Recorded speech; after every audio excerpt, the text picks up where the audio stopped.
Guess what? I got a fever. And the only prescription is more AAA podcast. That's right, if you're stuck at home with spring allergies or the summer blues or whatever your ailment might be, the Anime Addicts Anonymous podcast has got you covered with all sorts of bonus episodes to help you feel better. Maybe you need a game recommendation from our Hobby Addict episodes. Maybe you need a saucy hentai to make those fever dreams a little more enticing. And maybe you just need an after party to hang out with us, your one and only friends, because you can't meet any of your others because they're all quarantined. Regardless, we've got you covered in myriad ways. So enjoy the main podcast episode, and if you want that bonus content, head on over to AAApodcast.com. Let's kick off the show.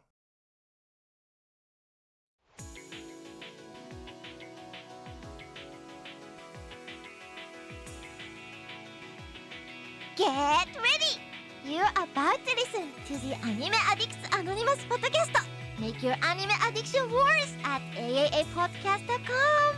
And now, here are your anime addicts.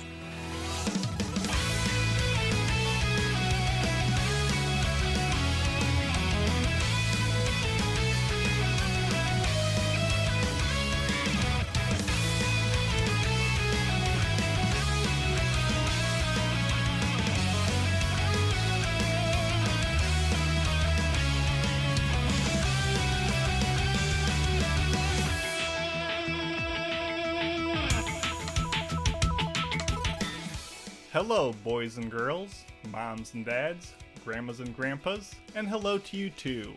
Thank you for getting together with us as we record episode 630 of the Anime Addicts Anonymous podcast, the only podcast around to make your anime addiction worse. My name is Mason, I'll be hosting this episode, and I'm here with my very good friend, Caroline. How's it going?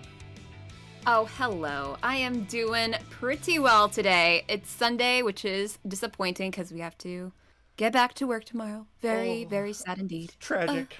It's been so beautiful this weekend. But, you know, we also get to enjoy talking about anime all afternoon and into the night. So let's get started with that. Although I do want to make a mention that you have been freshly shaven. Yes, Your hair is cut. It's all gone. Izzy Sensei in the chat. The man bun is no more. Remarking upon it. Yeah, we're real short. I went from the longest hair I've ever had in my life to probably one of the shortest. So we're enjoying. It's very breezy today. We'll see how the airflow affects my ability to function rationally, but we'll see. But maybe it's just because Mitz is out. Mitsugi is gone, and the amount of hair on screen would be too overwhelming for viewers. We needed to equalize it a bit. So his bald ass is deep in the grave. We've murdered him again, and we've brought balance to the force.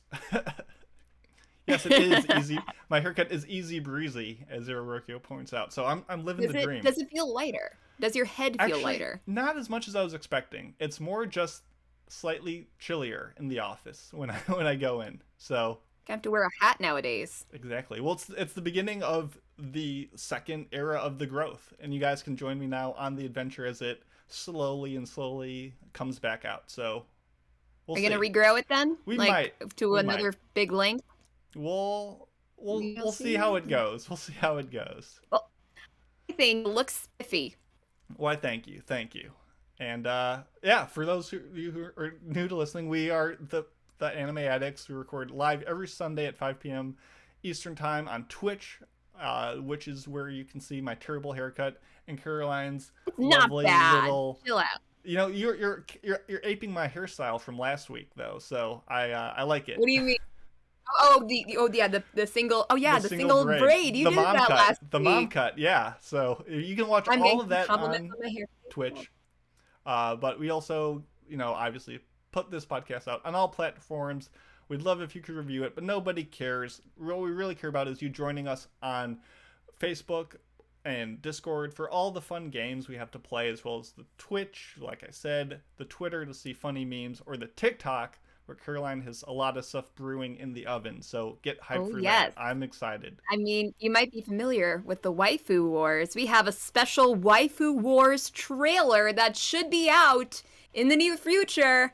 If I can finish it, because it's taking a while. And thanks to Mason, it is going to get done a little bit quicker because he's been helping me out with it. So that's good. And if you're like, Waifu Wars. What is all of this about? Well, we have had a big event going on, a bunch of nominations that you listeners have been putting together. Mitz has finally collected all of that raw data and processed it and churned out the bracket, which is now set. So, you got a couple tasks ahead of you. One is you can win multiple dollars, up to 75, and possibly, if you play your cards right, a personal visit and dinner with Mitsugi, if you so choose.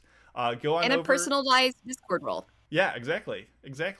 Thank you for reminding us. Yeah, so go on over to the website or on Discord. You have a link to predict the bracket of our Waifu Wars, which you guys have nominated. Who do you think will win? Which matchup do you think will go to which character? And get in your bids. And this is fun. It's absolutely free. So there's no reason not to give it a shot. And next week's episode will be kind of a special, like, Waifu Wars, like, honorable mentions for those who didn't get in. And if you don't know who's on the bracket, it might not make as much sense. So go do some homework, go judge some waifus, and go hang out on the Discord, because that's the place to be. Besides, obviously, the podcast, which is where all the best stuff happens. So, on the podcast today, we got a fun topic for you guys that Caroline put together called Random Randomizer, or Random Recommender. Jeez. It's kind of difficult to say, but it's a cool name, Random Recommender. Indeed, as well as a fun Unexplored Pictures that a listener asked me to do, and I looked into it, and boy, was it wild. And finally, we have a review of the hotly anticipated Akebi's Sailor Uniform, which has an interesting show, to say the least. So we have a lot on our gamut today. I've got 20 screens up with 35 windows. I'm drowning in the abyss, but anything else before we kick off big news of the week? I can only imagine how hot it must be in your room, because as everybody knows, we don't turn on our air conditioners when we record our shows. But since you have all those monitors going off, I imagine it's probably a sauna in there. It's quite toasty. Warm here.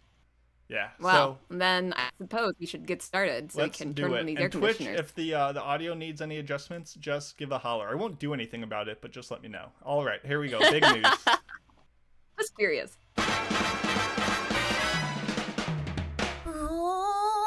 大ニュースです。It's time for big news of the week. Caroline, you well, want to lead since us off? Mitsugi is dead, yeah, it looks like I'll be leading off.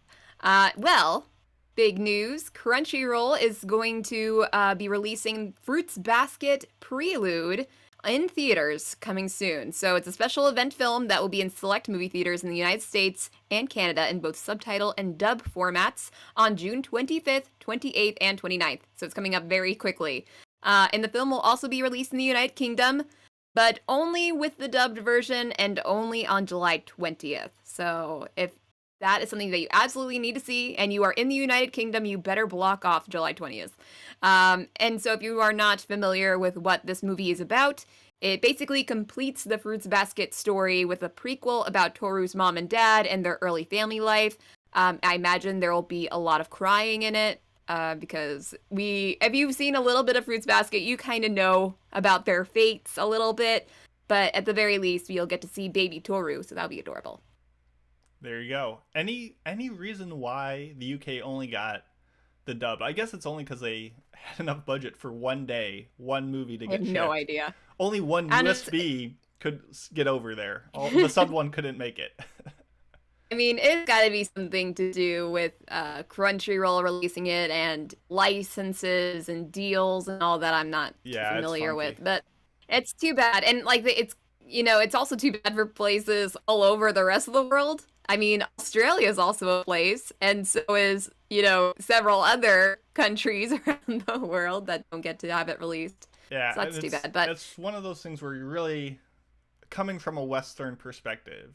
We have to take for granted that we get as many showings of it as we do. And even just in general, I feel like so often we're like, oh, this is only coming out sub. Why don't I get it dubbed? Or why are only these streaming services get it? But like, imagine if you lived in, let's say, like Sweden, and you only spoke Swedish. Like, think about the gamut of like fan subbers to sub stuff into the Swedish language. Like, really, we are lucky And by we, I mean Yeah. me and you. But like, if your English is your primary speaking language, just in general, even outside of anime, just traveling and all that, you get kind of privileged to have that catered to Yeah. you. And thank you, Crunchyroll. But I'm sure it'll come to the website anyway down the road. Oh yeah, definitely. And so, I'm sure that's at least a little bit of there's a hope that it will come to the streaming service. And if you are for some reason busy on the 3 days it's open in the United States and Canada, and on that one day in the United Kingdom, then you'll be good to go soon enough, I think. Are you gonna go see it in theaters?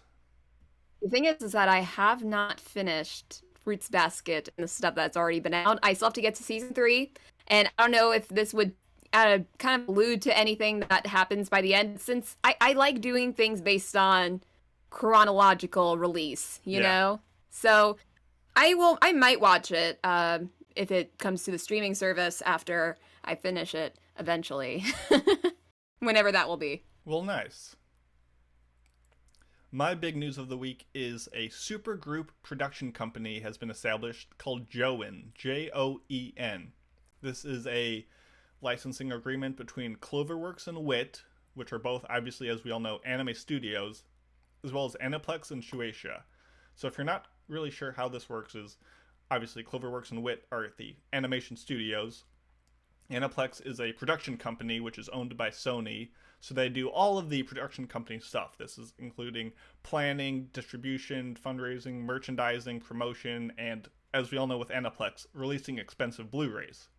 And finally, Shueisha is a publisher, which owns a little-known company called Jump, which is all the shonen and seinen versions that all the big name stuff comes out of for the most part. So the company's objective of Joen is to primarily plan and produce anime series and films, and it claims to route the production lines through WIT and Cloverworks. So this company is kind of aiming to provide a better business model for both studios, and it says it'll give better profits and blah blah blah blah blah, all that boring stuff.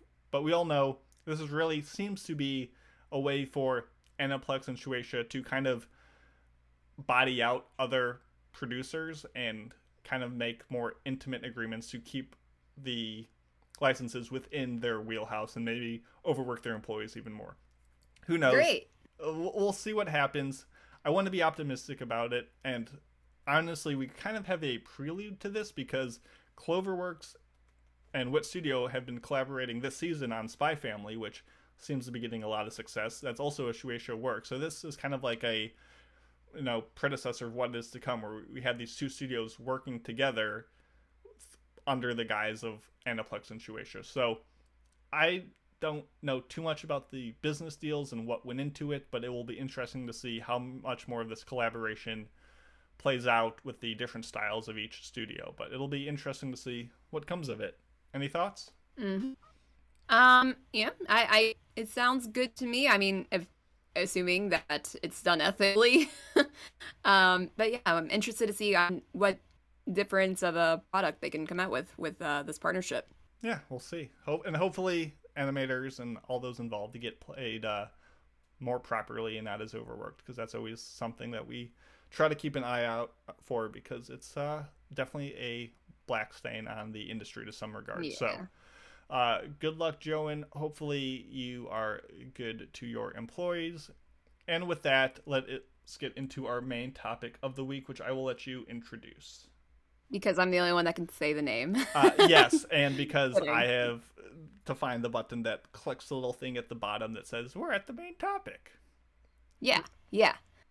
Okay, so today's main topic is just something. It was kind of like a shower idea. It was one of those where you're just sitting there, you're washing your hair, and you're like, "Huh, that's an idea." It kind of was a name first idea, and then I followed through with the actual details. I called it Random Recommender, and this is basically a little game that we're gonna play where we're gonna use a random number generator, and whatever number is picked, we have to go to our anime lists. And no matter how bad, and that number will correlate with a specific anime on that list. And no matter how bad it is, how good it is, even if we barely remember even watching the show in the first place, we have to find some way to recommend this show in any way possible. Now, I have completed 218 anime, which is sultry compared to Mason's 1,234 anime. So we will see how this goes. Yeah, we'll see how well I can remember most of these terrible shows. And we've ranked them in order of our highest scores to our lowest scores. Yes. So I have a randomizer up on the screen now. And if that number is very low, it means that whoever's talking about it really likes that show because it's higher up on the list, which means it has a high score. Versus, say, if I roll a 197 for Caroline out of 218 shows, that's probably not one of her favorites, but you're going to have to hear her recommend it regardless. So, would you like to go first and do the honors? We'll do probably a couple rounds of this and see what people think. Okay, let's see how this goes. So, okay, I'm generating a number between 1 and 218. I've got it up on the screen, so I'll let you know what the number is. Oh, you're going to do it. I'll do it so people can see that we're not cheating. Sure, okay. Generated. I'm sure that's important. My goodness. You're not going to believe this. What is it? 215. Are you freaking kidding me? Check the Twitch. It's how it be.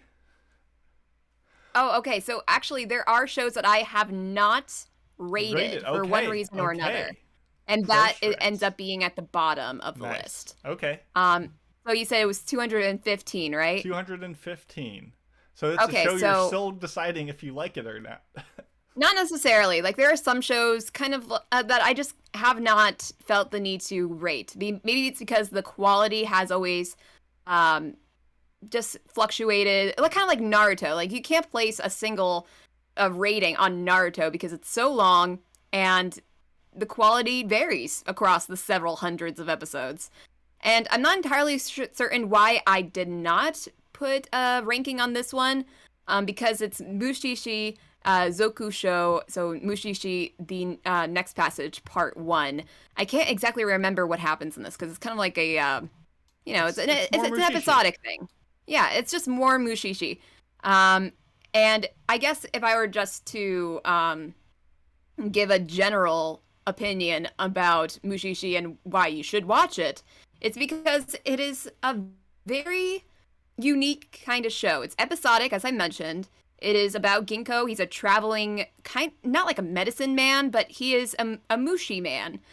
He travels around and tries to help people who have become inflicted with some of the negative effects of mushi, which is not a plant, it's not an animal, it is not an insect, although they kind of act like them.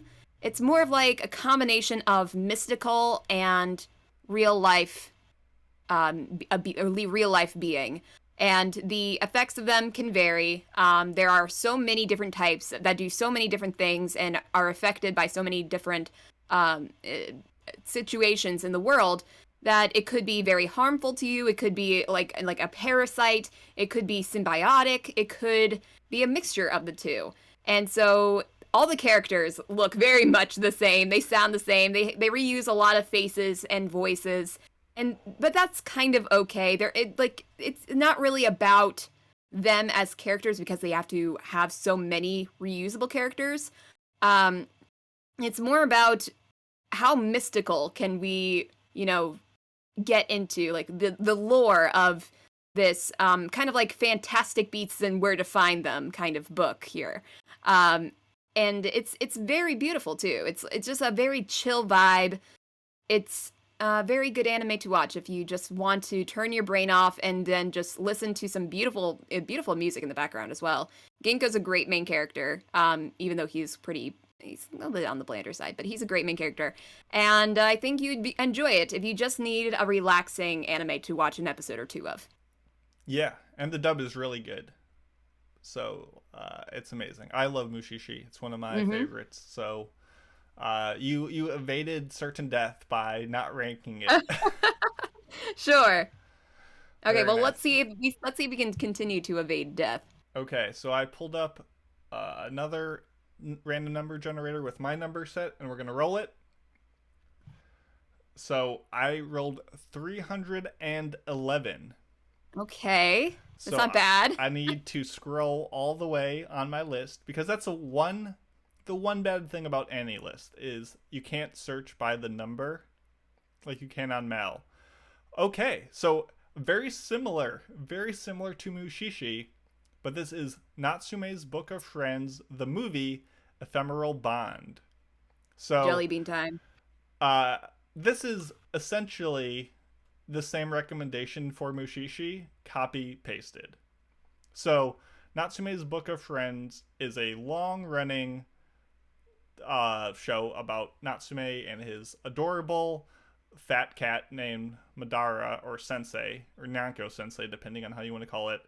And it essentially is this boy who can see spirits and evil entities, but no one else can, and he kind of helps them on their journeys of either good or bad, while he kind of just comes to terms of the just feeling of alienation that people give him, because he's kind of eccentric and doesn't get along with people because he has this weird power that makes him just seem off-putting and weird, and that makes people seem off-putting and weird, and he feels off-putting and weird, and he wants to be loved because he's a real good boy.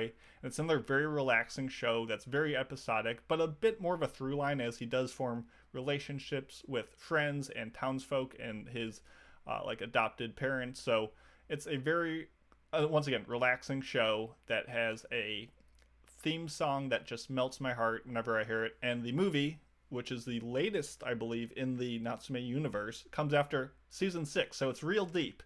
So I would recommend not watching this movie, albeit though it is good, but watching Natsume's Book of Friends. It takes a couple seasons to really find its footing. Not that it's ever bad, but I think season 4 is when it really is like, mwah, chef's kiss. That's when it reaches its peak, and then it just coasts from there to really good stuff. So if you like fat cats, relaxing stories, or the evil like yokai-esque stories, give Natsume's Book of Friends a shot. It's a very different vibe than Mushishi, but those two usually go hand in hand. So there we go. It's a good thing. Let's go back over to Caroline's list. Generate a number 144. Okay, so we're getting kind of down in there. 144. Yeah, you're getting into like the mad territory. Like this is the stuff that might even be not even good enough to remember. Actually, no, not really. This is actually a 7 on my list, and that's usually a pretty good average score, like a basic. And it happens to be Jobless Reincarnation Part 2. Ooh, recent. Yes, very recent. Okay, so I'm sure people have heard our review. It wasn't that long ago. But you should watch Jobless Reincarnation Part 2. I mean, I was assuming you would start with Part 1, but if you're going to start with Part 2, it kind of gets into this part of the story where they have to kind of fend for themselves by traveling around this very dangerous area of their world. And before, in Part 1, like, they're just chilling out. They're having a good time learning, magic and teaching each other things in a very, simple, standard environment. Part 2 really gets them into this traveling mode, like they're a party trying to defeat monsters, trying to find their family members after this whole cataclysmic disaster happens in Part 1. And and they meet, of course, they meet new characters. Of course, there's more fetishizing and weird stuff that happens.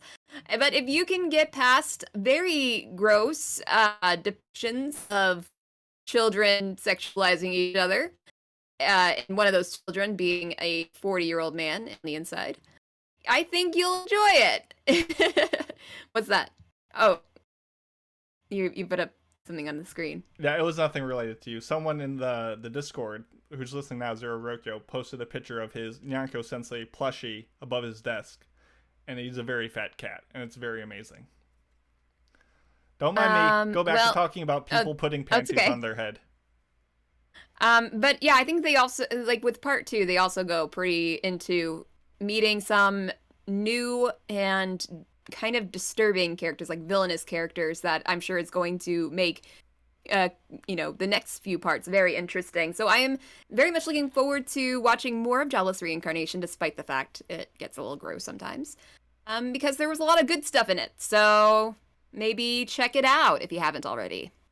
Yeah, I'm sure everyone's like, yeah, we know, we've seen it. We know. Everyone's like, I have a strong opinion of already. this show, good or bad already. But it is a good-looking show, so nice. I want to get down into like the randomest show that nobody's never heard of because you've seen a ton of them. So Gotcha. Well, and I'm curious to see if you can remember them. Oh, there's definitely quite a few shows on my list where I'm going to be like, A, what is this show? Or I don't even remember watching this. Yeah.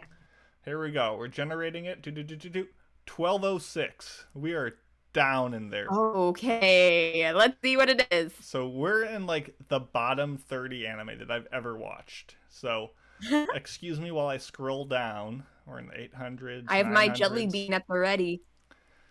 Oh my goodness, what are we getting into? This is probably a show I've never heard of before or never seen. 1206 is Mars of Destruction. Yeah, I have not seen This is that. a 1-episode OVA. It's 19 minutes long. It's a action horror sci-fi. And man, what is this show? Jeez, I don't even remember, I'll be honest. What's the synopsis? Well, let me tell you the studio. It's done by WoW World, WAO World, which is a studio you never hear of because of shows like this. The synopsis They're probably is, defunct. strange monsters called Ancients begin appearing around Tokyo. A group of specialists consisting of 3 girls and 1 troubled young boy must fight the Ancients until they can come to understand exactly what it is they are fighting. So what I vaguely recall is that there's this really cool kind of suit that the main character gets into to fight off these ancient aliens, which is definitely what I'm going to refer to them as. And it like was really cool for the first couple minutes, and then it just like degraded into garbageness. So if you, oh my goodness, I wish I could. But you have to recommend it. You have to find some way to recommend it. Yeah.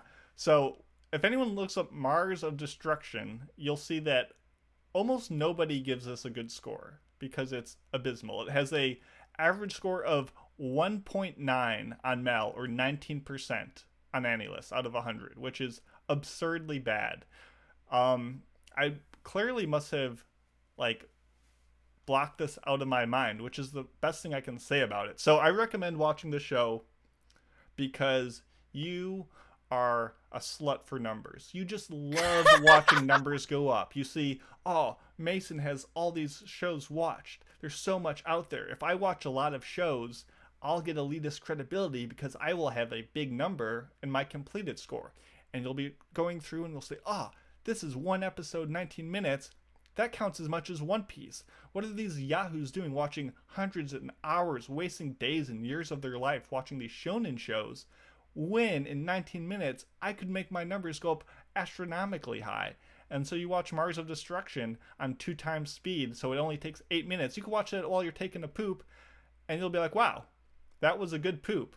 And then you'll leave, and you'll feel so accomplished about your day. So, it's one of those dumpster fire shows. I want to watch it now. I don't know about you. It's one of those, like, you watch it with a group of people and laugh about how bad it is, except it's not even redeemingly good like Garzy's Wing. It's just actually bad. So maybe we'll watch it for the after party, and we'll have you. It's definitely just a good group watch because it's exciting. So okay. Yeah. Enticing. I gave it a 2 out of 10, which is higher than most people, if you want to know, quite honestly. So, yeah, there you go. Mars of Destruction, Hametsu no Mars. Caroline, what's a show that people should watch? Let me roll a number for you.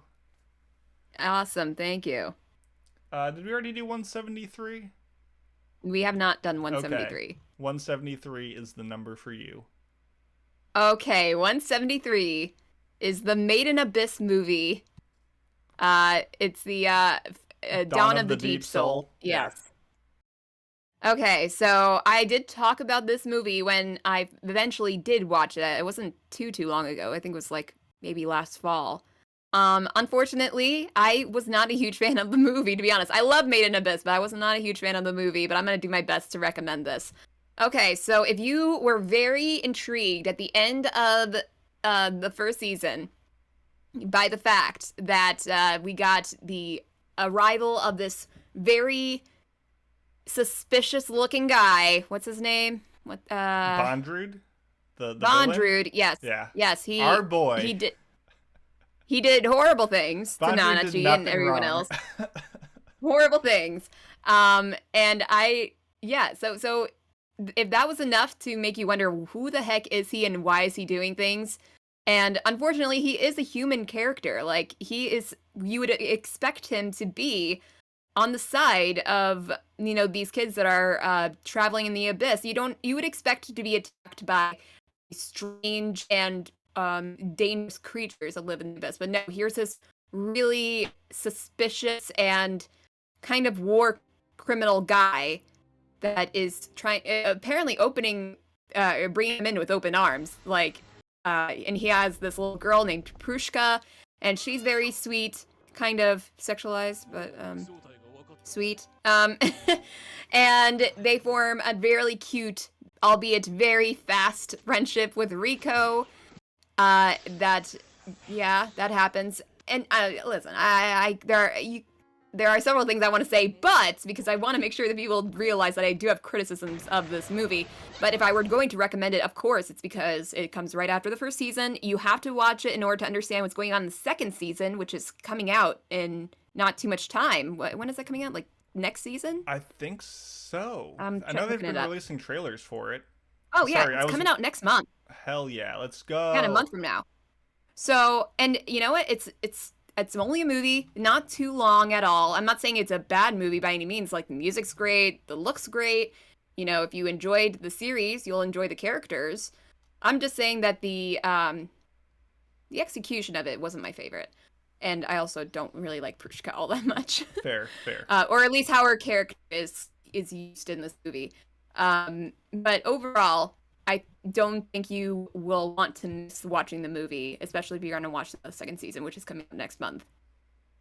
Nice. Well, for those who are wondering where to watch Mars of Destruction, you can just watch it on YouTube. So, there you go. But I like the movie, but I also just like Made in Abyss, so yay. Mostly good recommendations so far, though. That's good. Yeah. Mostly things we can recommend at some way. And this one was very topical, which I appreciate. Yeah, thank you, Randomizer. Sometimes the randomizer knows what to talk about more than we do. Absolutely. So, I rolled for me. I have number 883.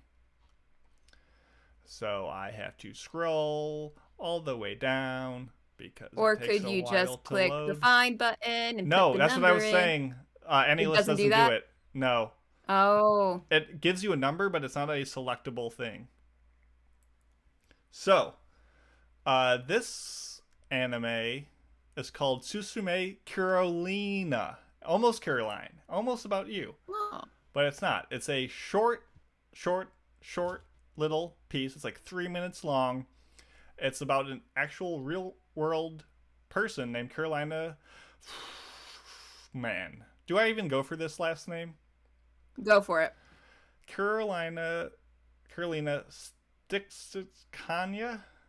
I definitely said that wrong. I'm not going to go for it. Look up Carolina, Polish professional shogi player. She's actually a real person, and this is a short dedicated to her, who is the first female foreign shogi player to become a professional in Japan, which is massive and kind of interesting. So it is done by Studio Colorido, who's done a bunch of really cool shorts. They did that like Olympics one, where they were, going to that globe for the Olympics. They did the Pokemon Twilight Wings. They did Penguin Highway. They did Burn the Witch. They did a bunch of really cool visual shorts, and one of them is this one, which is just a really nice little look at her time in Japan and just going around playing shogi. And there's not much to it. It's only 3 minutes long, but because it's really well animated, you can watch it all on YouTube. It's neat. There's not much to it. So Why is it so far down on the list? If it's Because so short and good. well, because it really doesn't do much with the 3 minutes. It's more of just like a look into her going around living in Japan. It's like a vignettes of her crossing the street and kind of imagining Shogi as she goes about her days in Japan. So it's nice, it's sweet, but like, what did it offer? Not much besides a cool look into her life. But it's, once again, 3 minutes. It's not offensive. I gave it a 5 out of 10. It just has a nice little song and aesthetic to it, but it's not crazy visually animated, and it didn't really move me like I might want a shorter thing to do, but it brought attention to this lady, and that's pretty unique. So there you go. I'm sure no one's ever heard of that one. I'll give her name a try. Is it Karolina Stixinka? Something Maybe. similar. The vowel, the Y's might be pronounced differently, though. Stixinska. It's, for those listening at home, its last name is Styczynska. Sistinska.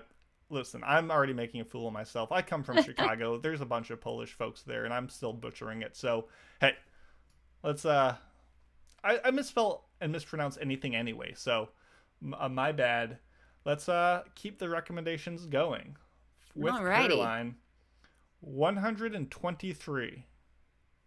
Okay, going back up a little bit. 123. This one is, trying to get the English name up, ReZero Memory Snow. So this is, I believe, the movie that I did watch after I watched, I think it was like the first season of ReZero. So this one, let me just try to remember like through the synopsis.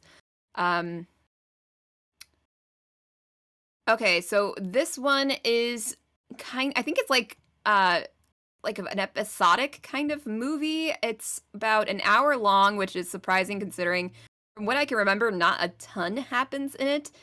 It's kind of just Subaru and Amelia. Subaru wants to have a date with Amelia, but it's going to snow, I think. Yeah, it starts to snow, and so they have to postpone the date. But that gives him an idea about having like this winter festival with the townspeople and all that. So it's just like a little like, and you know, if you are a big Amelia x Subaru stan, then this might be a good thing to watch if you would like to see a little bit more of their interactions and maybe some more, you know, cute romantic date things. And it's a cute episode for the villagers as well, because they get to you know, make these snow sculptures. I can't exactly remember what takes up an hour of the time though, but based on the fact that I gave it a 7, it's okay, it's good.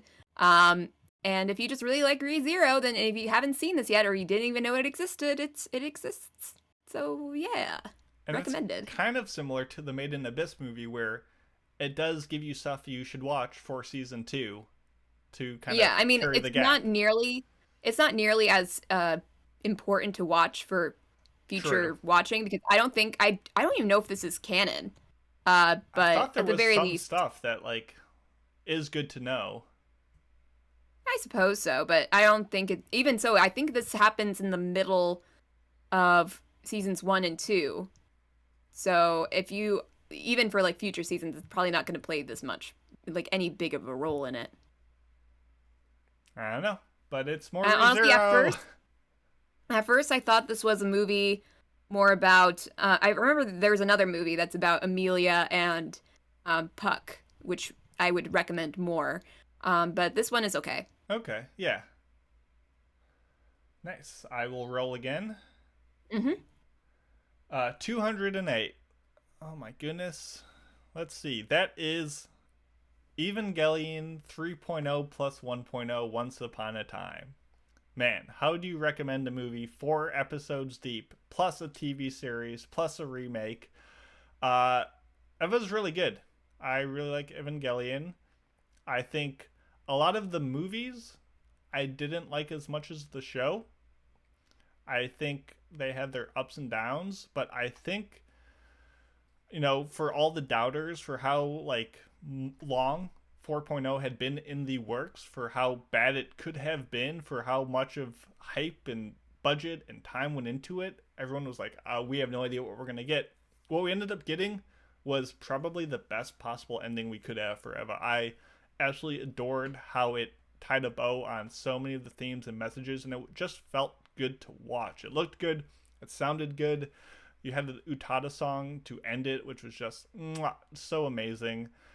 Definitely a better Eva than the original Eva, maybe to some people. I like both. I like Eva, so, your mileage might vary, but I think it was stylish, and Shinji ended up with a real nice lady, and that's always good to know about. Which one? I'll make you watch to find out, but I really enjoyed it.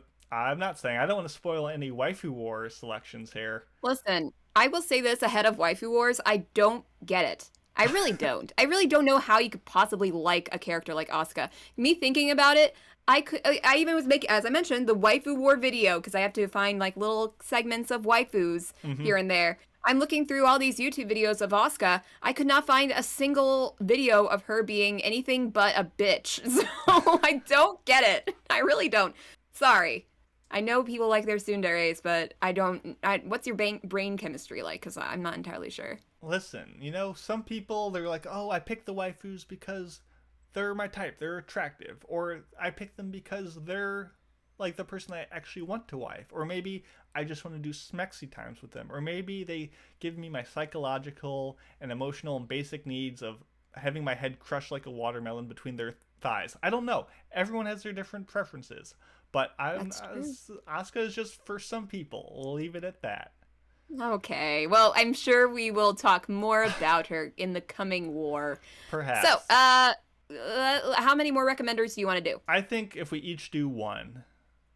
Okay. I think that'd be good. Let's hope they're good ones. Let's hope. Let me switch to your thing. Let me give it a spin.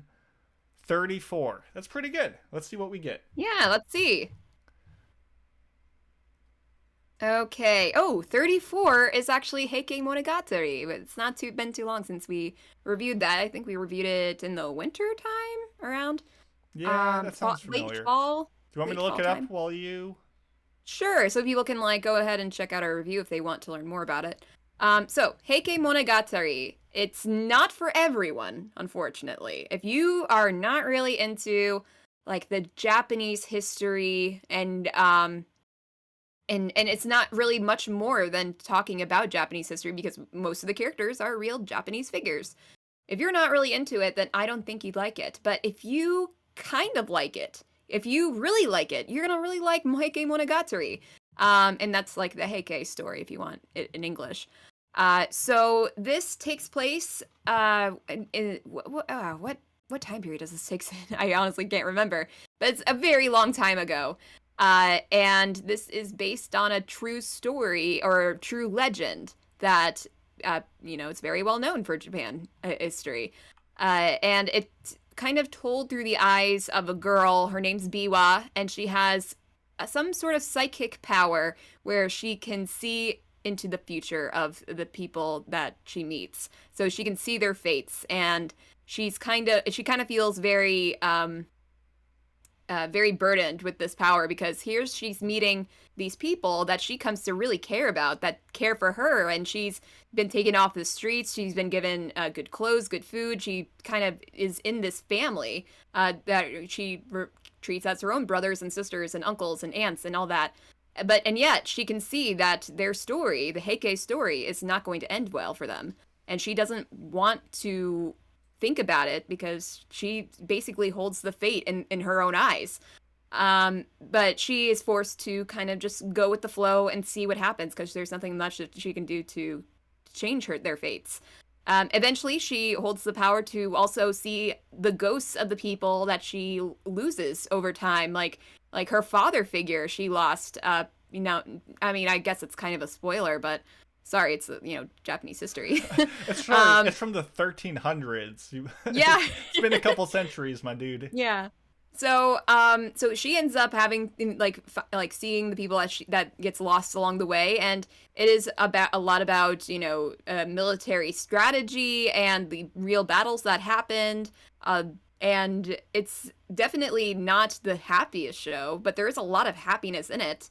where they have, grow as a family. They suffer as a family as well. There's, betrayal, there's allegiances, and eventually you'll come to understand a little bit more about Japanese history along the way, and also through the eyes of a very interesting character. And they do it also, they do it in a very special way too, where when a certain battle happens or something directly from the story occurs, Biwa kind of transforms into this ethereal storyteller with the stroke of her biwa, because she plays the biwa, obviously.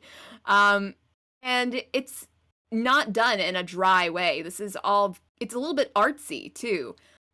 So honestly, I put it as a 9 on my list. It's fantastic. Yeah. I really liked this anime, and I highly recommend it. Yeah, we reviewed this on episode 614, and besides Ranking of Kings, it was one of our highest cumulative scores in a while, so it's good. Check it out. Mm-hmm. To just parrot everything that you just said, because you did that very well. Thank you. Thank you. And finally, last recommendation is 873. Okay. Don't mind me, just scrolling. We need like Jeopardy music while I find this thing.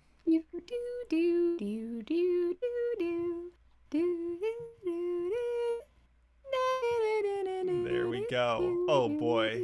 Okay. Yeah, another short movie that you've never heard of. This is 3 minutes long. It's called Shu. Oh my god. Shu? Shu. S-H-U.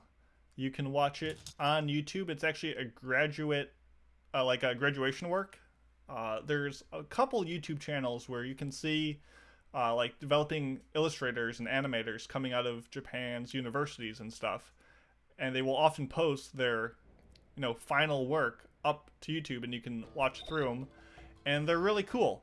They're usually done by one or just a few people, very small teams. And it's really just a flex of a unique either animation style or concept, and this one is really cool looking. It's, like I said, very short, under 3 minutes, so you can, watch it really quick. I'm all about watching stuff while you can poop. That's really the best time to watch anime, but it is kind of like a Chinese fusion of those aesthetics and Spirited Away.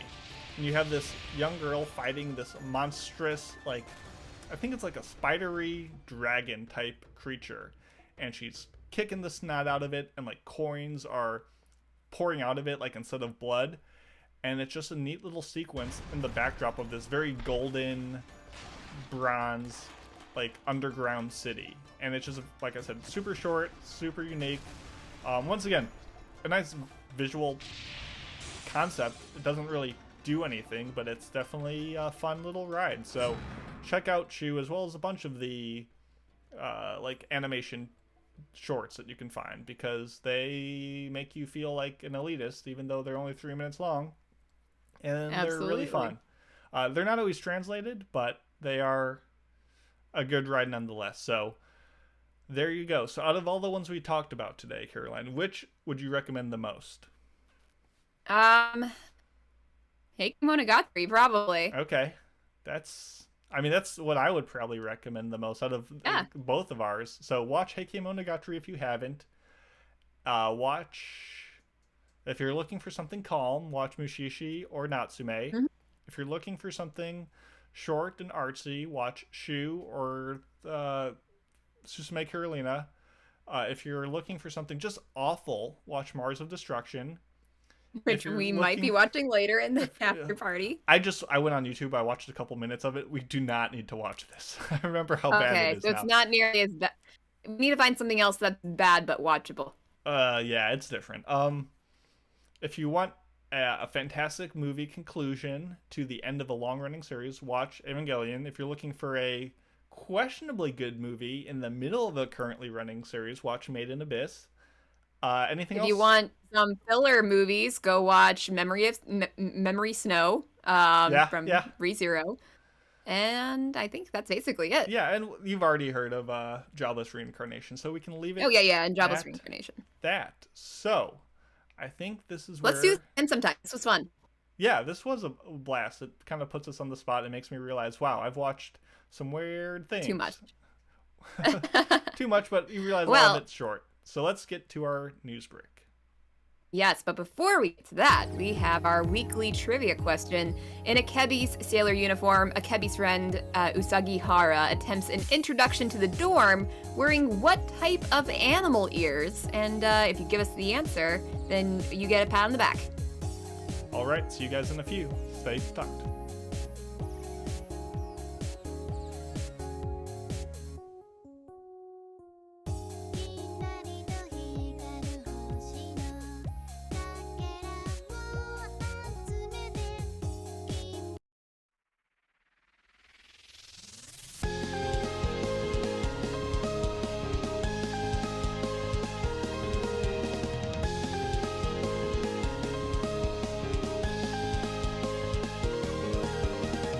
What's good, everyone? Mason here to bring you your news break for episode 630, so let's get right into it. The first story today is for 90s kids only, or fans of Spy Family. Bandai announced an Anya version Tamagotchi for fans of the series. By feeding her and playing minigames, you'll be able to unlock her styles, which include iconic expressions and clothing.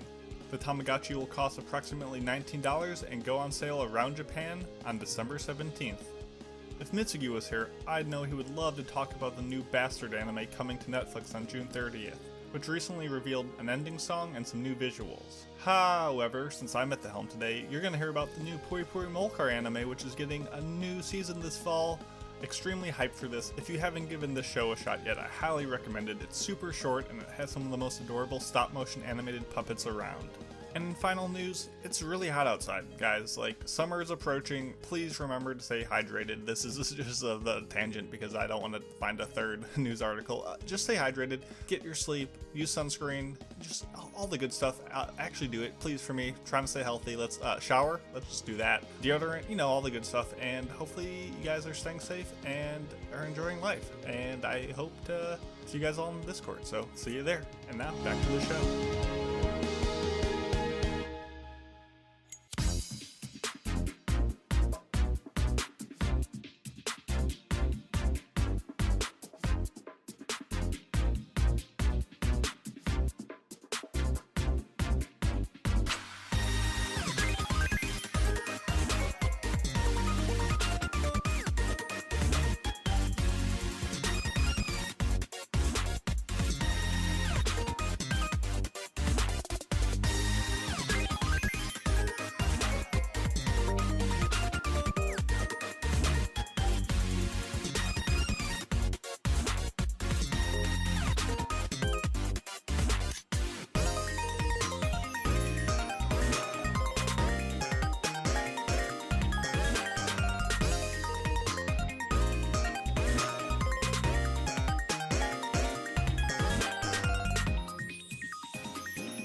Hey, and we're back because I take a while.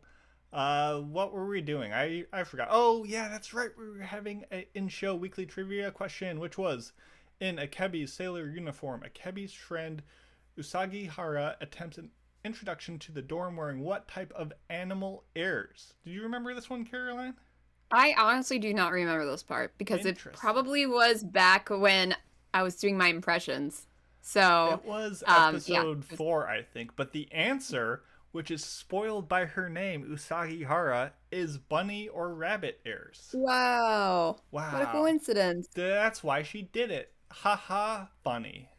Anyway, that's whatever. We'll get to that in a bit.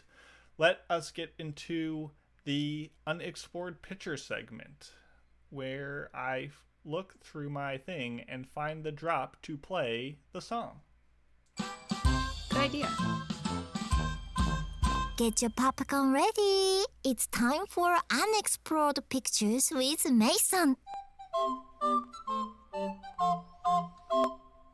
This Unexplored Pictures today, the part of the show where I talk about movies that are either brand spanking new or old and no one's ever heard of, is brought to you by Cami, because she reached out to me on Discord and she's like, hey, there's this movie out here that I think you should watch.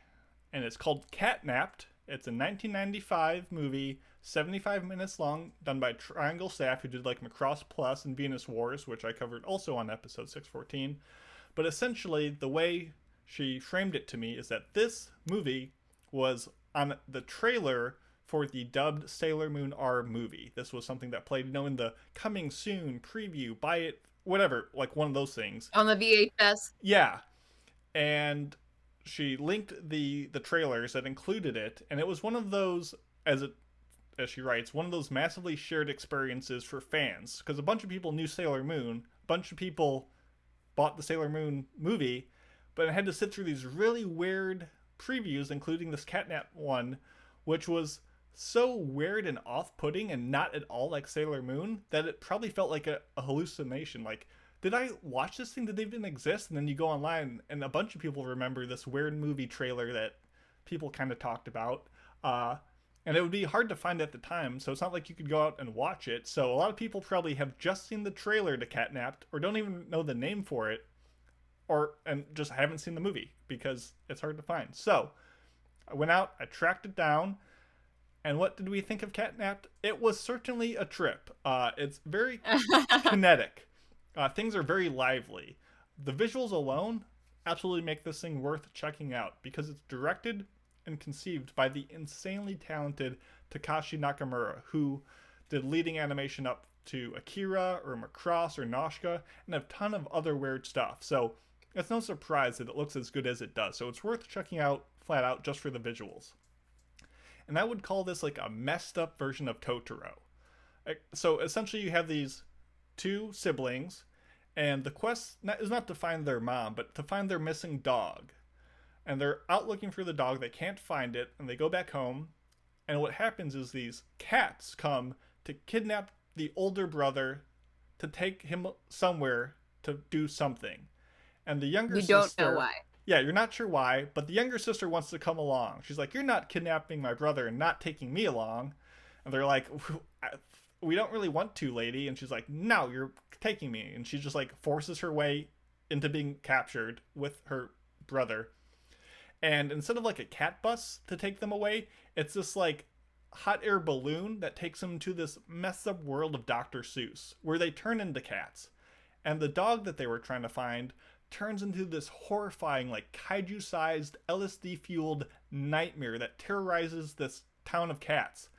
And this dog is being controlled by this like secondary antagonist who has like the Thanos Infinity Gauntlet to control balloon cats in a rat-shaped sack. Like, I love trying to describe this movie because it is just off-the-wall bonkers. You have balloon cats, and you're like, why are there balloon cats? Well, because the secondary villain, the guy with the Infinity Gauntlet, is in love with the main antagonist, this evil princess who has the ability to inflate people because she may or may not have like forced suicide on another cat at another time, so this is her punishment, is inflation powers. I don't know if inflation is that one dude's fetish and now he likes her or what, but it's just so quirky. It's like somewhere in between Cat Returns and Cat Soup. Like, you can follow it pretty well, but there's just weird imagery that would, like, make it weird for kids. Like, there's a dub of it, and the dub is fine. It's old, but it's not really meant for kids because it is a grotesque fever dream of, like, mutations and, like, trace animal violence. Like, it's not, like, gory or violent, but it is, like, that early 90s just, like, weird. It just is weird is the best way to put it, and it's a cool kind of weird, and it has that 90s aesthetic and a unique palette. And like I said, if you're really into weird trips or just movies that you never have seen, watch Catnapped. You can find the dub on YouTube, and it is a thing that existed, and I'm glad I watched it, that's for sure. I can't imagine Really? any, like, fan of... Yeah, it's wild. It looks so cool. But I can't imagine any kid who liked Sailor Moon saw the trailer for this and was like, I want to watch that, and then was not, like, horrified to some degree. Because if I was a kid, I probably would have nightmares watching this thing. So... I mean, I feel like people should at the very least look up the trailer to see if it kind of spurs on this very unconscious memory that you somehow kept from watching the Sailor Moon VHS. So... Because honestly, I don't remember a thing about this, but I do own Sailor Moon VHS tapes. So let me... So I'll send you the link, and it has, like, a very distinct sound to it. Oh, if I do that, it's going to blow up the Twitch. Well, I'll do it. I'll do it later. We can talk about this later. But look up How about Catnap. After Party? You can find either the trailer or the movie on YouTube, and give it a shot, at least for a little bit, because it does look pretty interesting, and it's certainly the kind of movie they don't make anymore. And For a good reason. Yeah, for questionable reasons. And with that, let us get to dancing. It's time for an almighty anime mailbag. Anime. Anime. Anime. Mailbag. If you would like to leave a mailbag, head on over to AAApodcast.com, click on the mail button at the mailbag button at the top. Mail button, and leave any kind of question you want. We've got a couple today because the first two kind of have the same vibe to them. So the first one comes to us from Raggedy Doctor, which says, "Hey there, addicts, let's do some show and tell. Tell us about one piece of anime swag that you hold near and dear to your heart. Mine is a small collection of One Piece toys my wife bought me as a souvenir from Hong Kong. Can't wait to hear your stories. Caroline, you have any anime swag you want to share?" I don't typically have a lot of anime stuff because, as I've described in the past, I don't really like the very loud anime designs that you often see. So I am very picky and choosy with what I get for myself. And one thing that I did get for myself once upon a time, I've probably shown it on the podcast before, is this My Neighbor Totoro sweater. It's adorable. The color's cute. It has a little Totoro on the front here. Just a little one, which is nice. And the rest of it, to the uninitiated, would just seem like a cute spring sweater with these little black things that they probably wouldn't really know what they are, but they probably wouldn't really, focus on them all that much. But the thing that I like about this kind of stuff is that it's automatically recognizable to the fans, but just a cute sweater to everyone else. And that's what I like about it. You like hiding your power level. Exactly. Like, oh wow. Like, then you just randomly meet a person that also likes anime. Like, oh my gosh, you like anime. But to everyone else, it's like a cute sweater. I'm not wearing Naruto's face on it, so that's good. But other than that, I do have these two postcards that I bought from Artist Alley and Anime NYC that I love.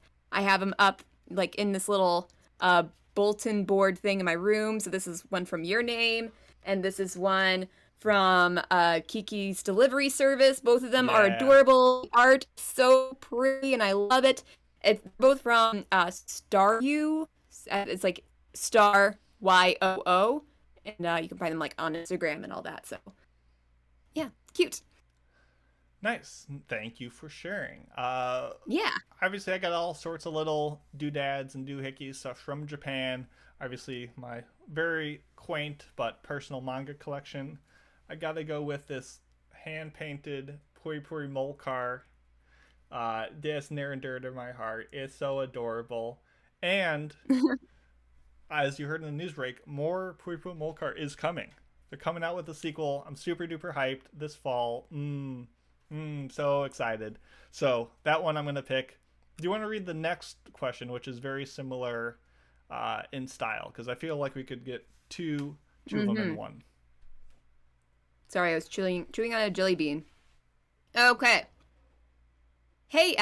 This comes from Skyman. Hey, Addicts. I'm a recent anime convert, a new AAA listener, and a Discord joiner, and first-time mailbag writer. Speaking of first, in a few days, I'll be moving out of my parents' house and living in my own apartment for the first time. Congratulations. That's exciting.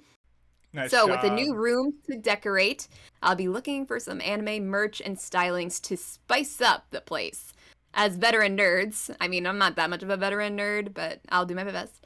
Would you all happen to have any tips on how to give my new place a nice anime or otherwise nerdy flair while still keeping a respectable aesthetic and not straying too far and going full otaku man cave? Thanks. So it's an interesting question that's difficult for me to answer because, as I mentioned, I don't really like a lot of loud things, and that's what the majority of anime merchandise is a bit loud. Plus, it also would help to kind of know you and your style a little bit, but if in general, I will say that I have been tempted by Box Lunch quite a few times because they do have official anime slow cookers and dishware. So if you want to have, if you need a slow cooker and you don't mind having some anime print on it, that's kind of cute. They also have these little, ramen bowls and teacups. So it might be a fun little centerpiece on a table, perhaps. I personally would recommend looking a little bit for the stuff that you like now, but always leave room for when you eventually find extra stuff that you like in the future, oftentimes at cons and such, because it can get easy to overwhelm a space with this kind of stuff. So leave some room for that in the future, because honestly, it sounds like you want the stuff that's going to make you happy. You don't want to get stuff that you felt pressured to get because that's what you wanted, was the aesthetic. Yeah, that's well put. I think just knowing that you could be on the slippery slope to having the otaku man cave thing, I think that'll be good. Not saying there's any shame in that, but trying to keep it presentable, I think, is key. I think as long as you keep it clean and organized and well cared for, that goes a long way in preventing you from being a slob of just mounds of anime figures slapped on top of one another, collecting dust and just not looking pleasing. Because that's when you're like, this guy is probably could use some real life interaction. But I'm personally a fan of these two. My very movie theater poster inspired Ghibli stuff. I think they're have a nice matte finish. They're not too loud and too anime like some of my other stuff here, which is maybe more of a backdrop for this podcast than I would have otherwise. But if you're looking at getting figures, I would recommend either the Detolf or Billy shelves from IKEA. Those are often revered for just being able to stay nice and clean and keeping everything well displayed without getting it too dusty or stuff. So just do it with care and just keep in mind just the general aesthetics of it all, and you should be okay. But congrats on getting your own place. So that's a bunch of fun. And finally, just because it was a easily answerable question, we have one from #ILoveCats, which say, "Hi, I love your content. It is always keeping me busy while I work. Also, are you ever going to invite the guys from Anime Out of Context? I think it would be fun." Well, you're right. I think it would also be fun because it was fun. If you see episode 574, we had Sean on, and that was a blast. So check that out if you're a fan of those guys. And if you haven't heard of them, they're another podcast that is a very funny setup where one of them is a big anime fan and tries to sell and explain and talk about anime to someone who isn't. And it's a fun little back and forth with banter. So check out Anime Out of Context and check out that episode if you want to hear them bounce around with us for a bit. So thank you everyone who submitted, and don't forget to submit yours either on the podcast website, or really that's the only place to do it because I'm too lazy to check Discord. No, I'm kidding you. Please get me out of there. There's too much Discord in here. Let's move on to our final segment, as I hit the button and you take it away. All right. Today we are reviewing Akebi's Sailor Uniform. Thankfully, Mitsugi has been, saved from watching it, not because of its quality, but because Mitsugi absolutely despises these kind of shows. So it's probably good that it's just me and Mason, because we'll be a little more favorable to it overall, I think. So Akebi Sailor Uniform, it came out in winter 2022. It was passed by you, the listeners, but I was the one that did the impression. I don't know what episode that was, though. Sorry. So if you are interested in watching Akebi Sailor Uniform, it's on Crunchyroll and Funimation, and here is the synopsis. It's Koichi Akebi's first year in junior high, and she has her heart set on one thing: row by a private academy's sailor uniform. As the next chapter of her life gets closer, she dreams of all the exciting new experiences that she'll get to have, like school lunches, classes, club activities, and of course, making a lot of friends. Now, this is because Akebi is from the very deep countryside. She was literally the only student in her whole school. Like, okay, so here we have an elementary school. You see the elementary school. She is the single student there. Unfortunately, she spent most of her childhood not really being with other kids, except for her little sister. So through that, she was basically privately tutored because she was the only student. And she became very smart. She's also very athletic. And she also is very focused on getting to wear the sailor uniform that her mother used to wear. Because her mother went to the school and she was very excited when she saw it, that she's like, I'm gonna wear a sailor uniform like that. It's lovely. I love it. The thing is that apparently all throughout the process of getting accepted into this school, of getting onboarded to this school, paying school fees, whatever, so on and so forth, nobody apparently gave them a brochure, or if they did, nobody read it, because they would have found that they don't have that sailor uniform style anymore. It's a blazer style.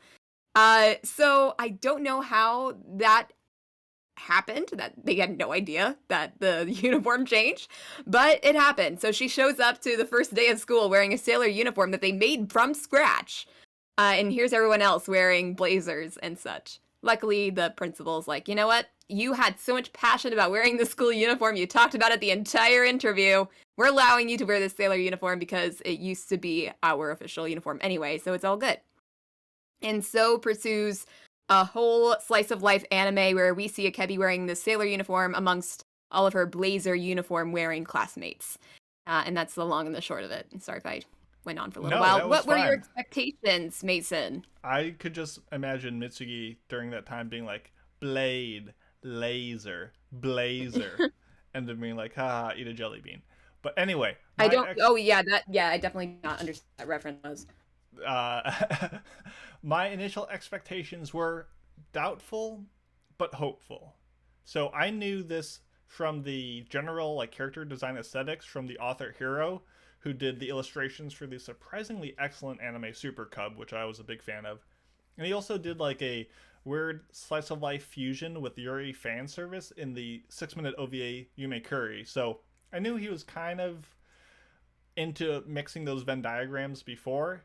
But I was also doubtful and hopeful because of Cloverworks, who I really genuinely like the stylings of, but they were doing 3 series this season between Dress Up Darling, Tokyo 24th Ward, and this, and that's a lot of workload for a studio, while established, is kind of new on the block, and you just don't know how they're going to handle it, and with how good Dress Up Darling looked, would this get not maybe the same level of quality staff or budget or time to do what they need to do. So I was like, we'll see what happens. I know you talked about it and you're like, yeah, there's some potential, but there's also some unsavory aspects of it. So I wasn't sure what I was getting into, and that was pretty much it. How about you? Yeah. So of course I did the impression on it, so I went into more detail on that when I first watched the first few episodes. Honestly, I can't even remember much about the first few episodes because it's been a while. But luckily, there isn't too much of a reason to absolutely need to know, because it is slice of life. and I did watch about 4 episodes, and at the end of it, I could see it being it's a very pretty show. A lot of effort went into it. The thing is that it just wasn't. For me, it wasn't like worthy of like a full review compared to the other stuff that season. I mean, I wasn't necessarily that upset when it got picked for listener's choice because I can definitely see potential for it. But there was definitely reason to be a little bit about it overall. So that was my expectation going into the rest of the series, is that this was just going to be okay, with more marbled-eyed eyes to accompany it through it. So, spoiler-free recommendation, Mason. I thought that the visuals of this show were really exceptional. They were bursting with life, and they were sometimes downright uncomfortable. And that's kind of how the show was as a whole. Like, I commend the show for the visual and aesthetic commitment to sticking to its guns. Even if I didn't always like where it went, just from the visuals alone, just like with Catnapped in a different sense, I would recommend this for the visuals. But it does have, I gotta stress, a very uncanny valley sort of way, where there's this off-putting flavor to the slice of life. Like, if you have a big campy shonen, that's like a burger with all the toppings. You can put eggs on that, you can put bacon on that, you can put more salt, you can put less salt. Like, you can just throw tons of stuff and it kind of digests the same way. Because it's a big shonen. Like, who cares if this character is a little one way or this character is another way? Because it's all what you expect. But, like, slice of life is like a delicate croissant, where, like, everything has to be just right for it to work. Otherwise, it's strange. And this croissant, while good, does have toenail clippings in it. Like, there is some part of it where you're like, if it wasn't for this one aspect, it would be a really, really good croissant. And it's up to you to come to your own decision on, is it worth risking it for something that might seem unsavory? Because if you can stomach a little bit of voyeurism and just feet stuff, to put it downright plainly, it's a good show. And if someone is judging you for liking it, don't let them get you down. It's the whole point of the show, is like what you like, do what you want to do. And there is a surprising amount of depth in the second half, where I found some emotional notes that I wasn't expecting. And I would say the second half of the show was quite good, and one of my favorite slice of lives in recent memory. And if you were to compare it to another show about Comey making friends, I would prefer this one a whole lot more, because this one had a lot more to it and I enjoyed it. That said, yes, there is just uncomfortable moments, and just the way that it chooses to present some things that are very realistic and very believable. It's not like I'm like, wow, I can't believe this lady, it doesn't have shoes on. It's just the way that the cameras and lighting and just ways want to linger on it in a way that just makes me feel like, it just makes your skin crawl a bit, and it's not great. So I recommend definitely the second half, and just there are some bumps in the road that you'll have to digest. But I do, despite that said, would recommend this if you are into the slice of life genre. So how about you?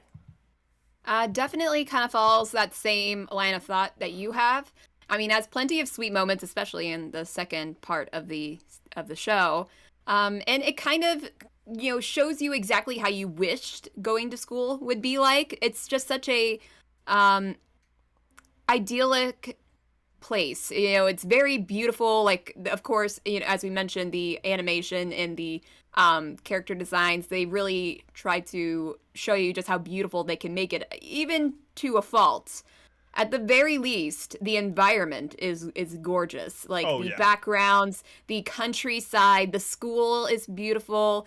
The feeling that they evoke, like how you wish, like, oh, like living in a dorm, being with your friends, and running to school without a care in the world, and just having a wonderful time meeting new friends and enjoying yourself during your idyllic school days. That's what you wanted from your life. It's not exactly how it works out, but at the very least, it gives you those soft, nostalgic feelings for something that you might not have had, even if so. And as I mentioned, it's beautiful, but the characters are a little bit too much. So, like, I even posted a picture on our Twitter and Facebook of, like, the most frightening alien-like image I saw of Akebi. Sometimes they will go into a perspective, or they will show an image, and it's like, whoa, holy shit, man. It's kind of that kind of thing. very off-putting in some ways, and honestly unsettling in how they act too. Sometimes the certain things that they do just feel very uncomfy. I don't know, sometimes anyway. Very touchy-feely with each other in ways that you're kind of wondering why, and it's not really a good reason. But honestly, if you can get through those moments, you will still have like a beautifully animated, gorgeously background, sweet moment show, slice of life. So, and you know, if you don't really mind little bumps in the road, as you said, I think you would enjoy Akebi Sailor Uniform. But I will definitely be talking about some of the less great stuff in our spoiler section. Well, there you go. Give it a shot if you haven't. I don't think there's a whole lot we are going to spoil, but nonetheless, we are going to get into later episodes. So with that said, here's your warning to get out of here. If I don't double click on the name and it wants me to rename it. Spoilers are coming. Oh my god. There we go. So, Akebi's Sailor Uniform. Caroline, what do you want to talk about first? Plot, characters, just the animation? Perhaps we can start with Akebi, because she is our main character.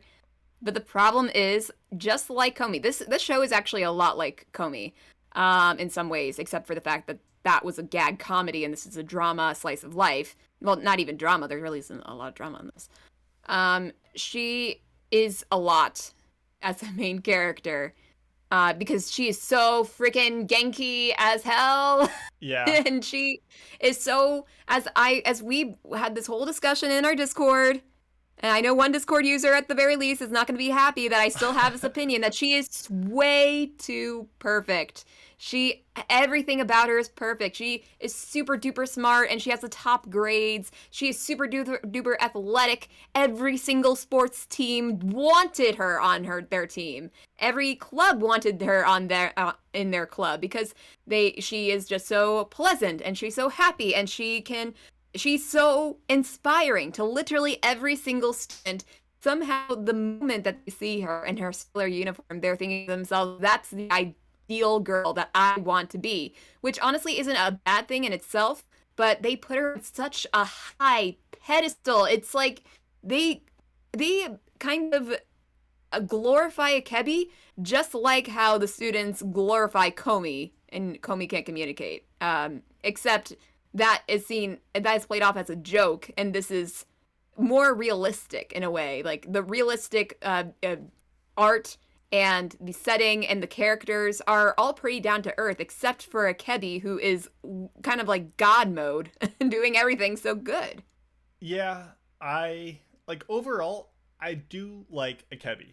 She's very open-minded, she's very go for it, she's very naive, and she's just living out the passions of her life. Like, she is the road that I think we all wish we could follow, and she is supposed to act as the guiding light for her classmates. She is as equally, like, charismatic as she is clumsy. She's just like an avalanche bouldering down the hillside, and she's just picking up others in her wake and passion as she goes. And I like that. I guess I agree with you is she a good representation of a realistic human being? No, she is just the Energizer Bunny with flexibility. Like, that's about it. Yeah. But I guess I would much rather have a character like that be a driving force for the change that all the other girls get to live through and, be that shining character. And yes, is it realistic?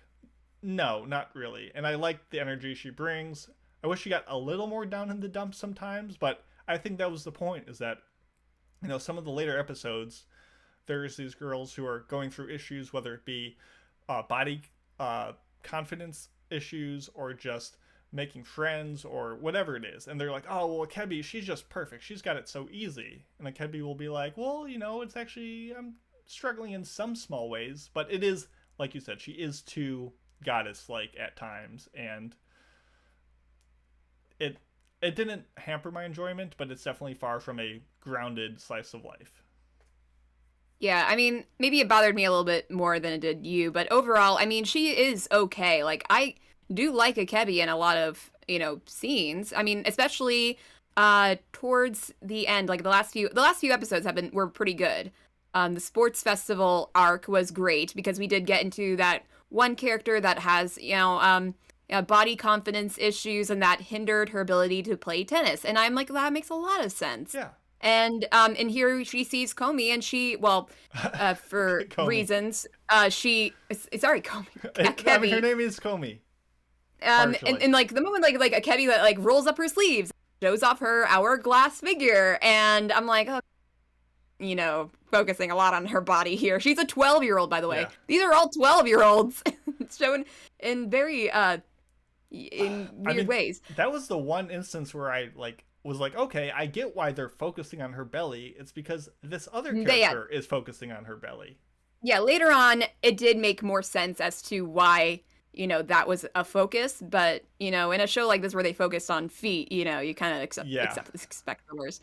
And that was a great episode for that character because, that's a very, difficult point in life where you get a little bit shy about what you look like. And, seeing Akebi cheer and, not really bother with caring what she looks like. And she kind of broke out of her shell, and that helps her play tennis. And that was a really good episode for that. And, there were a couple other good ones as well. And so that's why with this show, if it's more about the side characters and the classmates, it makes it a whole lot of a better show than focusing on Akebi. Yeah, for sure. And that's where I think her friend group, I mean, the whole class, you go in episode 1, you're like, oh, are we going to have to learn all of these? But by the end, you're like, wow, I kind of recognize them. And those classmates, especially her core friend group, shout out MVP Usagi Hara. I really like her. They were all great. And their ways that they bounce off one another and Akebi is what made the show fun. If it was just Akebi going around being perfect and Genki all the time, it would be unsettling. But because there was enough, oh, she can't cook and she had trouble with the choreography, all this other stuff just made it a little more digestible for me. And I think the characters gave the show a lot of life, and I like them. Yeah. Because it's also because of them that it kind of feels a little bit different from a typical anime. Because when you see the main character, she comes in with a vastly different uniform, and all of us that is a kind of a strange situation. There's our first introduction to her. You're automatically thinking okay, this is an anime. She's going to be the odd one out, and she's probably going to get bullied for it because it's also a Japanese school. But for whatever reason, that's not the case. In fact, she is kind of, people are just drawn to her and to her energy and to her confidence. And it becomes they all become a very close-knit class, which is very cute, especially when it comes to the sports festival. I could not remember a single character's name, to be honest. Yeah. But, they ended up becoming a very solid class. It's just a very sweet thing. And seeing Akebi run around, and you could see, how did the ping pong girls do? How did the badminton girls do? How did the volleyball? Mm-hmm. How did this do? You were cheering for them along with the sports arc at the end was one of my favorites in that genre. It was so good. You really connected with all of them, and I almost was surprised by the emotion near the end when Akebi called her former school teacher. It was like, hey, me and my friends are going to come over. Can we borrow your gym to use for volleyball practice? And she was like, remember when you didn't have friends, you nerd? No, she didn't say that, but she's like, no. It's oh my God, I'm so happy that you, I was just like, oh yeah, it's about making friends. And she forged all these connections, and they had the friendship bracelets at the end. Oh, it was so sweet. Yeah. It was so nice. And then the teacher comes in person, and then it's not just the volleyball team, but it's also the entirety of her class showed up just to hang out and play volleyball. And the teacher and Akebi were just so astounded, and it kind of just makes you realize Akebi did have this kind of this loneliness back then that now it's kind of been rectified by the fact that now she has all these new friends in her class, which is great. I just wish there was more of that in the beginning, because that kind of humanizes Akebi instead of being such a perfect main character. True. I think the thing that differentiated it for me was not Akebi is so perfect. She's not this guiding light that all of these flies flocked to. You know, she wasn't so radiant that everyone was like, oh, Akebi's the coolest, I want to be her friend. Like, no, Akebi went out of her way, introduced herself to each one of them. Like, she made the effort, she reached out, she learned something about them, she put in the time and motivation, and she forged that friendship. And like, she's the one who created those bonds. So like, yes, is it impractical? To some extent, sure. But it wasn't like she just sat back and let people come to her because she was wearing a different uniform. Like, no, she deserved each and every one of them, and that was good. It was a great message, and I like that. Although there were a couple episodes where she's making friends and it becomes a little bit weird. Like stalking is a bit... Okay, specifically the photography and the stalking episodes were very uncomfortable. I mean, I can't really remember a lot about the photography episode because that was back when I did my impressions, but I do remember Akebi and her school friend going in very suggestive poses. And that's cool, I guess. That's not too bad. I mean, because, you know, you're 12 years... I still can't believe they're 12 years old. For the longest time, I thought they were in high school. But there was a quote from that photography, like, stalking episode that I think sums up the show as a whole. And it's when the girl, Tanigawa, is, like, taking photos of herself alone in her room. And she's like, there's nothing lewd about it, but you're a pervert if you're, like, enjoying this part of it. Like, just because you're not showing anything explicitly nude or adult or whatever doesn't mean it's not grotesque in some way, you know? It's the way they focus on certain things, like the shiny lips and the way they get close to each other, and it kind of looks like it's very like they're saying something naughty to each other. It's like so many moments like that where it's like there's a specific reason why they animated it like that, and it wasn't just innocent 12-year-olds, you know, sharing secrets. It's more of like kind of gross. I would also compare it to, there's a scene later on when Akebi is racing Riri in like a swimming race to see who will be the anchor on the sports team. So you have these two girls in high school wearing swimsuits. Yeah, middle school Wearing swimsuits. Is the fact that they're wearing swimsuits inappropriate or lewd? No. Like, they're swimming. You expect them to wear swimsuits. That's fine. And they swim. We're all good. But when Ruri gets out of the water with like the most like Gravure idol pose, as like her butt sticks out, her back is arched, she's just like in such a atypical posture that the camera like rides her spine on and lingers on. That's where you're like, that's where it crosses the line for me to being like uncomfortable, especially with their age, and there's no purpose for that. That it is just for the gaze of the viewer, and that's where no one else needed to see that. So yeah, it is what it is, and that gets into just the whole fixation on features like that, which I've heard is toned down from the manga, much like Made in Abyss. I am astonished by that. Yeah, and it's like, if you're the director of Cloverworks and someone says, hey, adapt this show, like, to some degree you have to adapt what they give you, because that's what they paid you for, and that's what the people want to see. People who like this manga probably are in some way, like, if you take all that out, they're like, well, I like that part. So I get that it's difficult, and I get that you have to draw a line somewhere, and reducing that content is the way to go. So I can commend Cloverworks for that. But at the same time, it is still there. It is not to my liking. I'm sure some people love it. Great. Good for you. But it is just part of the show. And that's always going to, for me, sully my enjoyment of it. And then there's, as I mentioned before, a lot of touchiness. Like, they get very... Yep. Like, okay, so one girl pokes Akebi's belly button, like, into her belly button for whatever reason. Through the fence. Through the fence. So that is a little strange. Also, it's about, in the same episode, what's the, I've one character, I don't know, I can't remember names. She goes up to the tennis girl and hugs her thighs from behind. Oh, the sleepy one, rubs, Neko. Yeah. I guess that's kind of due to her, her nickname Neko. You know, she's kind of acting like a cat, but why? Like, there was a lot of like, oh, your legs are so pretty, your legs are so nice. And yes, I And that- believe that people have that conversation, but not like this. Yeah, you don't go up to your classmate and start rubbing your head on the back of her thighs when you're both hot and sweaty. Yeah. You just don't. This show looked amazing, though. The background art, Yes. the clothes. A couple of the characters' faces looked a little blobby. Tanigawa, Akebi's father, Sato. Like, sometimes they just looked a little goofy. But I think the biggest complaint I have visually is kind of the same thing that happened with Vivi, where it sometimes jumped into these hyper-realistic moments Yes. to bookend the scene, and they were very hit or miss. And sometimes they had, like, especially in the first half, a very lackluster scene.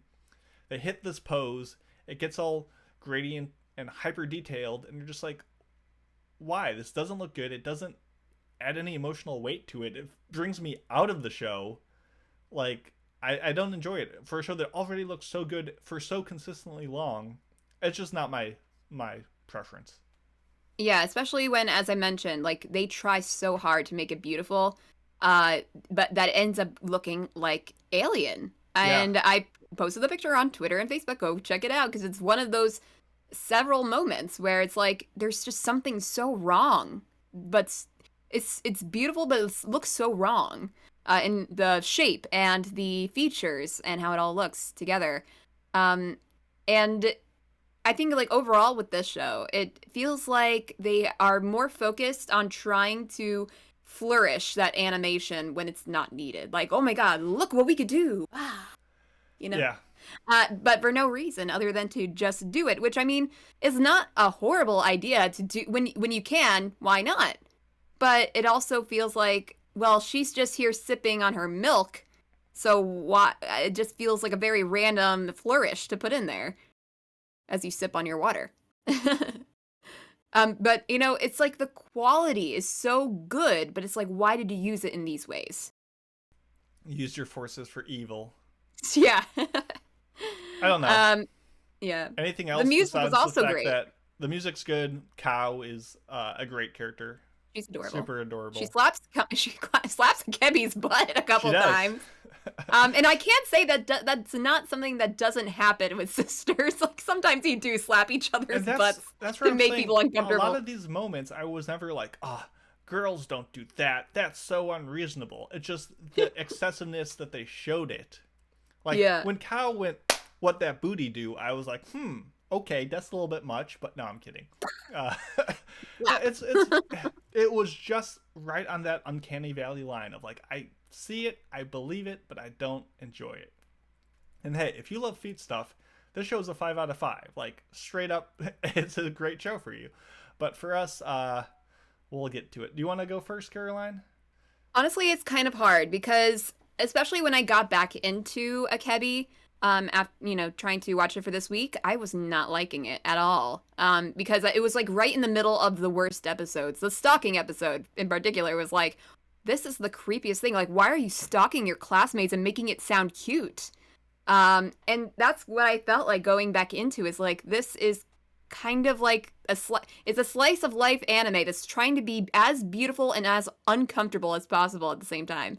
But then it got better. Luckily, it's a show that gets better with time.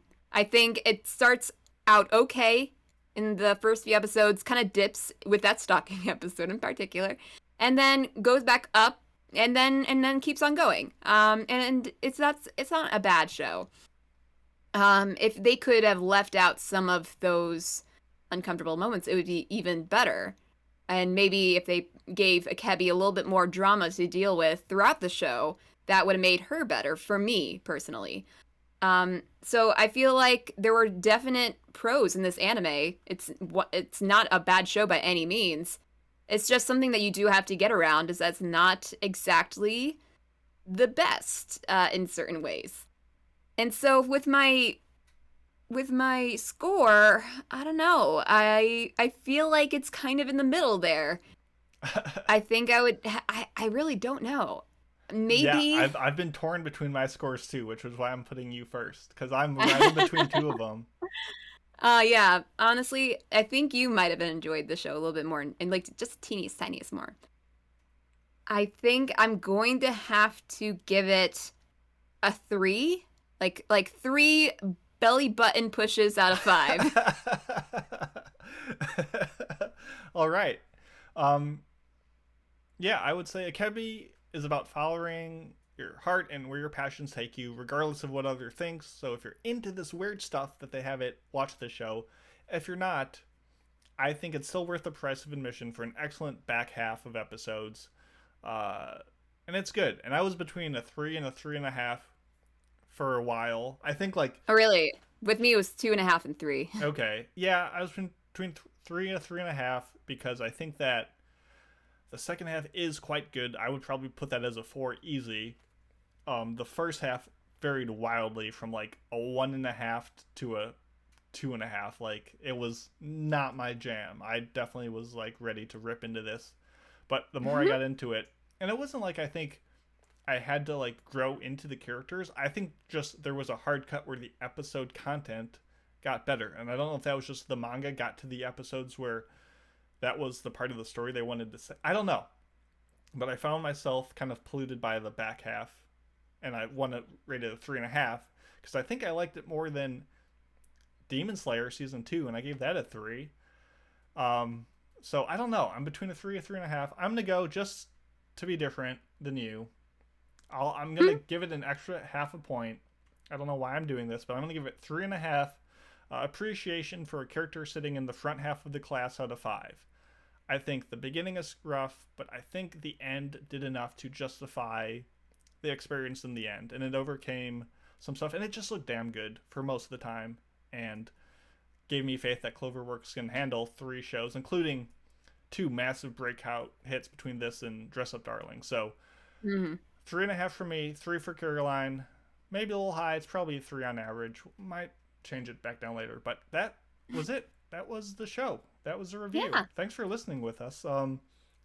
Follow us on Twitter at AAA Podcast. Caroline puts bangers out on there as well as the TikTok. Give me Twitch credit. Join us on Discord. There's the Waifu Wars thing going on. You best get on that. You can win money. You can win dinner. Put in with your mates. predictions. You can win Discord rolls, and it'll make sense when we do our honorable mentions next episode, where we will also be doing a review of Sabikui Bisco, which always sounds like a snack item.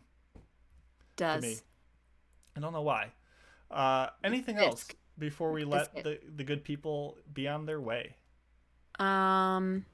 Thanks for doing the Waifu War submissions, because we finally put an end to Mitsugi's negative Nancy trend. So yeah, you guys good proved job. them wrong. You really stuck it to him. Yeah, exactly. Stick it to him again by making a perfect bracket and making him go out to eat dinner with you. That would be... Is he paying for dinner? Yeah, sure. I'm signing him up for that. If Here's get a the most perfect expensive bracket, sushi place possible in Denver. There you go. You heard it. Oh, I think he'll fly out to your place. Oh, really? So, yeah, get on it, people. Hey. I hope you had a fun time. I certainly did. We have been the Anime Addicts, and we will see you guys next week. Bye! Bye-bye!